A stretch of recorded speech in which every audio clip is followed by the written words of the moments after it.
Hey there. Worried about overdraft fees? Setting up overdraft protection on your Bank of America account links another account to cover transactions if your checking account runs short. Welcome back to Guide with Samuel. Here's the simple way to set it up. Log into your Bank of America online account and go to your checking account settings. Look for Overdraft Options or Manage Overdraft Settings. You can link your Bank of America savings account, credit card, or a line of credit as a backup funding source. If your checking balance is too low, funds will automatically be transferred from your linked account to cover the transaction, usually for a small transfer fee that's less than an overdraft fee. My crucial pro tip? Link a savings account as your primary backup. This is usually the cheapest option. Remember, federal regulations limit certain withdrawals from savings to 6 per month, so this is best for occasional protection, not for regular use. That's a smart, automated safety net for your checking account.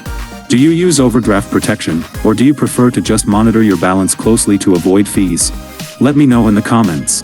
For more guides on avoiding bank fees, subscribe. Thanks for watching. I'm Samuel, and I'll see you next time.